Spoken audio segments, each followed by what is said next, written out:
Welcome to another series of the SEI Cyber Talk. I'm your host, Ritwik Gupta. I'm a machine learning researcher at the Emerging Technology Center. And today with me, I have Anusha Sinha. Anusha? Nice to meet everyone. My name is Anusha. I work at CERT in the Security Automation Directorate, and I'm really excited to be here today. Well, we're excited to have you. So, I heard that from a lot of people, and that's why I have you on the show today, is that you're working on some really cool stuff with NetFlow, clustering NetFlow, and trying to figure out whether it came from a human or an autonomous agent. And I know absolutely nothing about NetFlow, and I'm sure a lot of people watching know nothing about NetFlow. Why don't you tell us a little bit about it? Sure. So the idea behind this project was just to be able to attach a label to flows and basically just say whether they were generated by a human or a machine. And one of the primary reasons I started thinking about this was because I went to FlowCon back in January, and I heard a presentation by Jeff Dean where he talked about how human-generated flows typically tend to be like Gaussian, bursty in nature. And so for his project, for his PhD, actually, he'd gone through and used traffic on a network where there just weren't very many humans active at the same time. And so he was able to go in and find these Gaussian bursts quite easily because there was no overlapping activity. But I wanted to see if it would be possible to do this in more of a real-world setting where there's many humans that are active on the network at the same time. So why is this such a big problem, right? Like, what? Are machines that good at generating realistic NetFlow? So it's not about necessarily the machines generating realistic NetFlow. It's just that there are a lot of automated processes that are going on your computer at any given time. Like, there's all sorts of updates. If you go to CNN.com, it'll automatically reload the page every 30 minutes. So there's a lot of stuff going on behind the scenes. And I guess one of the motivations for having this labeling system would be that it would be a little bit easier for people to go in and identify potential threats to the network because human users tend to have internal access to the network, and it would be good for analysts to be able to look at a set of flows and decide that they're human or automata generated. Gotcha. So that sounds really hard, right? Because as far as I know, NetFlow is just a whole bunch of basically like network capture, like packet capture data or whatever. Or maybe it's different. Yes, so it is packet capture data. And one of the big issues that we've been having is that there's just so much of it. Like we get millions and millions of flows a day. Okay. And when you want to cluster millions of flows a day, you need to find a way to do it that's pretty efficient so that ideally at the end of the day, we would want to be able to add these labels sort of in real time, not theoretically real time, right, but as close to real time as possible, just so that we could kind of get the information out to analysts as quickly as possible. And, they're not waiting for days or weeks or months to find out whether some set of flows was produced by humans or automata. Oh, that makes sense. And so a lot of clustering methods that I'm familiar with are like k-means or like some sort of hierarchical clustering methods. What are you proposing that's more efficient or faster or better for this type of data? Okay, so I've experimented a little bit with k-means and db-scan clustering, and I found that they don't tend to give us great results, or it's hard to really interpret like what the clusters are, because the algorithms will go in and tell you that you have clusters in all these areas of your data, but it's hard to actually know what any of that stands for. Sure. So in order to get clusters that kind of correspond to properties that we're interested in, I thought it would be interesting to formulate this as a max flow problem. Okay.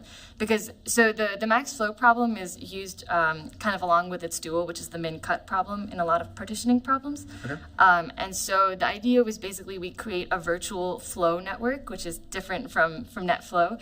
Okay. And then we use that to basically partition the data as being either human generated or machine generated. So how does that work? Like, so going back to my algorithms class back in undergrad, shout out Dr. Vernon. Max flow is basically if I have a source and a sink, and I basically need to figure out how to maximize the flow in any network, right? Mm-hmm. I want to make sure that all edges are being used to their max potential. So how can I use that to basically cluster a graph that is composed of human and machine traffic?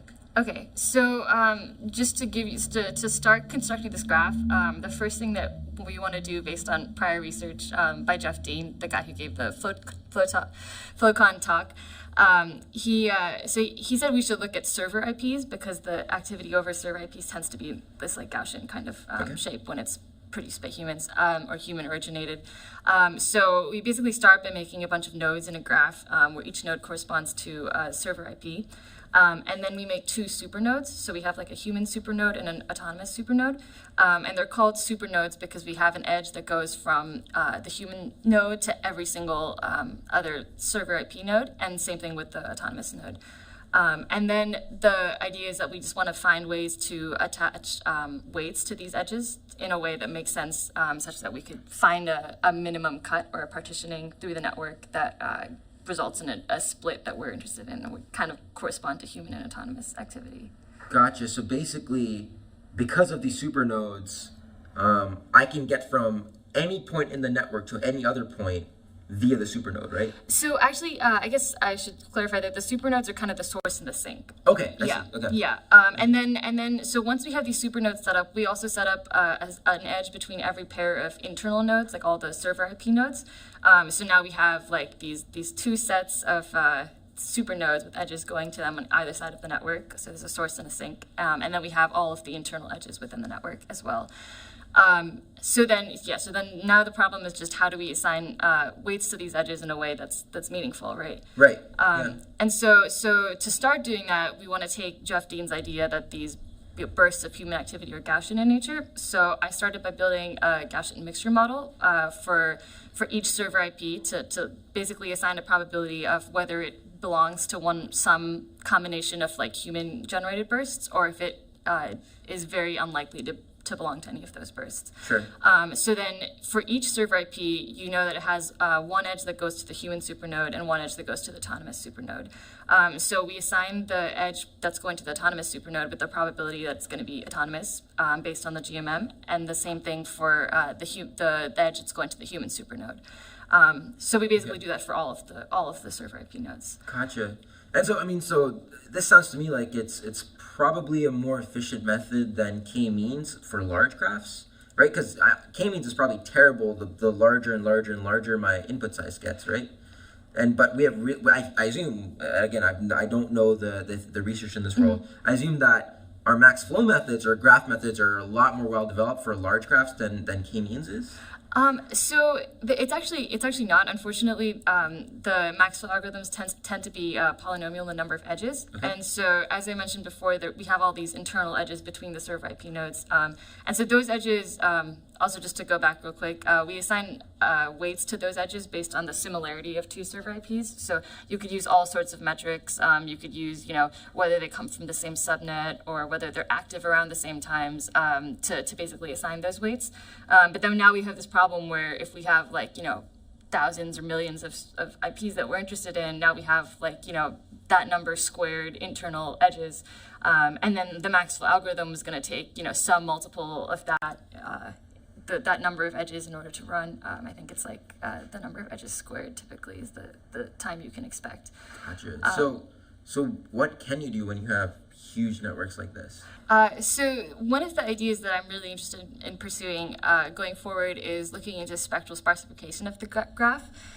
So the idea is just that we have a lot more edges than we probably actually need in our network, and so it'd be nice if we could potentially combine some of the edges by basically, if we have three edges between a set of nodes, we could kind of maybe combine them in some logical way along with their weights to create a single edge between two let's say clusters of nodes. And so one of the interesting parts of doing this is that it vastly reduces the number of edges in our graph, and because all of the max flow and min cut algorithms tend to be polynomial in the number of edges, this would be a huge speed up for us and allow us to actually tackle the challenge of millions of flows a day.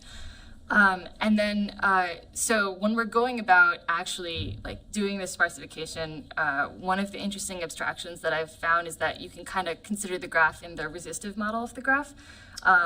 So basically all that means is that, so each edge has a weight, right? And so all we want to do is say that the weight corresponds to the conductance of the edge.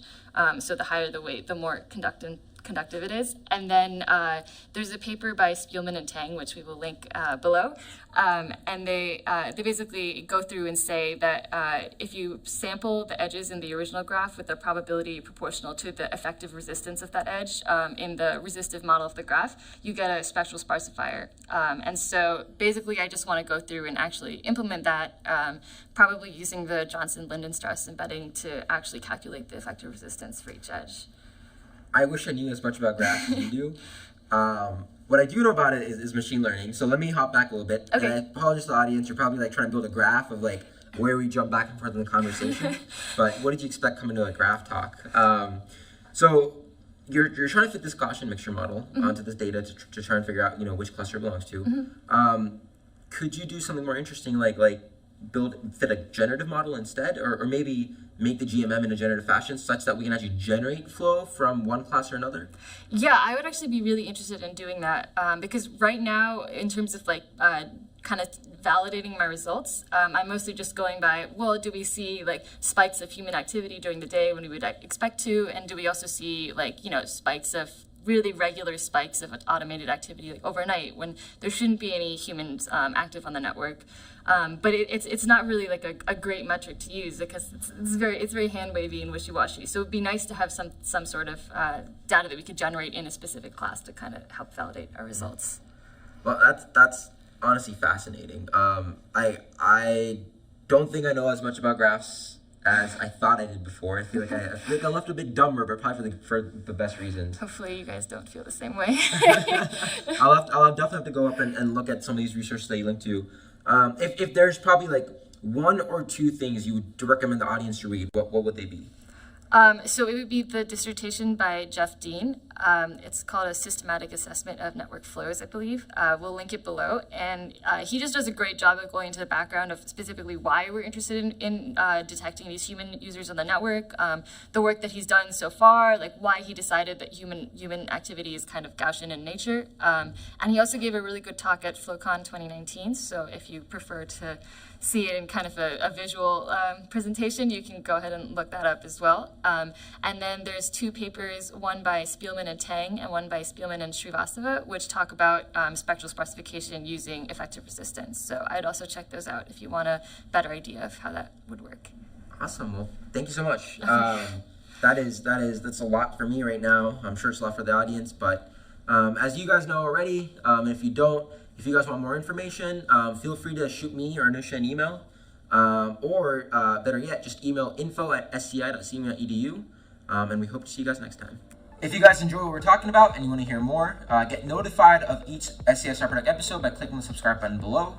Also, if YouTube's not your thing, each episode is also available on the Cyber Talks pages on Apple Podcasts, Spotify, and I never get to do this, but you can also check us out on SoundCloud. So thank you guys, and again, hit the subscribe button below and get notified of every new Cyber Talk episode.